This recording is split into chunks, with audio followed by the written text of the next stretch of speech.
แผนการហិរញ្ញវត្ថុសម្រាប់អ្នកធ្វើការជាមន្ត្រីរាជការ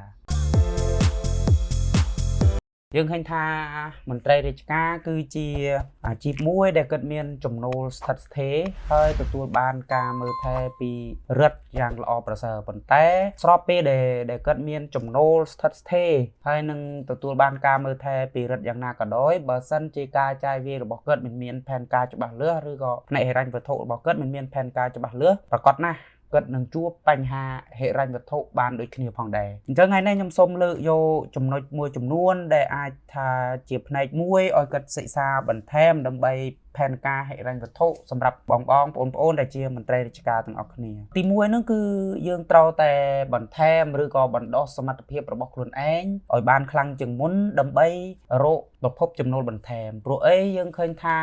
ការធ្វើមន្ត្រីរាជការគឺគាត់គឺមានពេលវេលាធ្វើការងារច្បាស់លាស់ដូច្នេះហើយការដែលគាត់ភ្លាតបន្ថែមសមត្ថភាពដើម្បីរកចំណូលបន្ថែមគឺជាឱកាសល្អមួយសម្រាប់អ្នកដែលធ្វើការជាមន្ត្រីរាជការឧទាហរណ៍គាត់ធ្វើការថ្ងៃច័ន្ទដល់សុក្រដូច្នេះហើយសៅរ៍អាទិត្យគាត់អាចជាបន្ថែមសមត្ថភាពរបស់គាត់ទៅលើផ្នែកណាមួយដែលគាត់គិតថាគាត់មានសមត្ថភាពឬក៏មានជំនាញលើផ្នែកណាមួយដើម្បីបង្កើនចំណូលបន្ថែមពីប្រាក់បៀវត្សជាប្រចាំរបស់គាត់នឹងឬក៏បន្ថែមអាចថាជាប្រភពចំណូលមួយបន្ថែមពីលើប្រាក់ខែប្រចាំរបស់គាត់ទី2ត្រូវធ្វើបញ្ជីចំណូលចំណាយឲ្យបានច្បាស់លាស់គឺរាល់ពេលលុយដែលទទួលបានជាក់ស្ដែងគឺត្រូវតែកត់ចូលនៅក្នុងបញ្ជីចំណូលឲ្យបានច្បាស់លាស់ហើយបញ្ជីចំណាយគឺរាល់ពេលដែលការចាយវាយមិនថាជាការចាយវាយតិចក្តីច្រើនក្តីគឺត្រូវតែកត់ចូលឲ្យបានច្បាស់លាស់រួចហើយយើងមកកលេចមើលបញ្ជីចំណាយរបស់យើងឡើងវិញថាតើការចាយវាយរបស់យើងនោះមានផ្នែកណាមួយដែលជាចំណាយមិនចាំបាច់ដែរឬយ៉ាងណាដើម្បីយើងកែប្រែការចាយវាយរបស់យើងឲ្យសមស្របទៅនឹងគេហៅថាតម្រូវការប្រចាំថ្ងៃឬក៏សមស្របទៅនឹងតម្រូវការចាំបាច់របស់យើងប្រចាំថ្ងៃឬប្រចាំខែនឹងឯងចំណុចទី3គឺយើងត្រូវតែចាប់ផ្ដើមសន្សំលុយតាំងពីអាយុតិចឬមួយក៏តាំងពីយើងចេញធ្វើការដំបូងអ្នកខ្លះគិតថាគិតនៅក្មេងមិនទាន់មានគ្រួសារមិនចាំបាច់ជាសន្សំប៉ុណ្ណាទេប៉ុន្តែបើសិនជាយើងបានចាប់ផ្ដើមសន្សំតាំងពីយើងនៅក្មេងហើយចាប់ផ្ដើមធ្វើការដំបូងតិចក្ដីច្រើនក្ដីយើងចាប់ផ្ដើមសន្សំគឺក្រៅពីយើងទទួលបានលុយ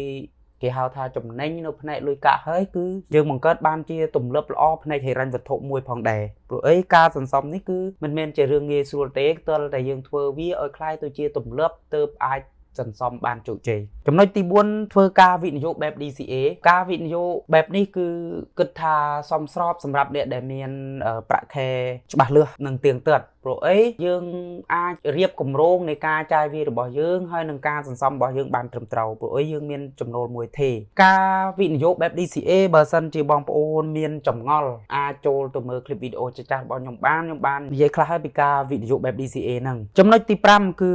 កុំសាងបំណុលឲ្យសោះបើមិនចាំបាច់មានន័យថាបើសិនជាមិនមានករណីចាំបាច់ណាមួយយើងមិនគួរតែសាងបំណុលទេយើងឃើញថាបំណុលគឺជាបញ្ហាធំរបស់មនុស្សទូទៅមិនថាតែអ្នកធ្វើការជាមន្ត្រីរាជការឬក៏អ្នកធ្វើការអ្វីក៏ដោយបើសិនជាយើងមិនចាំបាច់គិតថាបំណុលរបស់យើងមិនបានបង្កើនចំណូលរបស់ឲ្យយើងនោះទេគឺកុំសាងបំណុលឲ្យសោះសរុបមកគឺ5ចំណុចនេះខ្ញុំគិតថាសម្រាប់អ្នកដែលធ្វើការជាមន្ត្រីរាជការឬក៏អ្នកដែលគិតមានប្រាក់ខែថិតថេរច្បាស់លាស់គិតថាសមស្របសម្រាប់គិតបើសិនជាអ្នកទាំងអស់គ្នាអាចសាកធ្វើតាម5ចំណុចនេះខ្ញុំគិតថា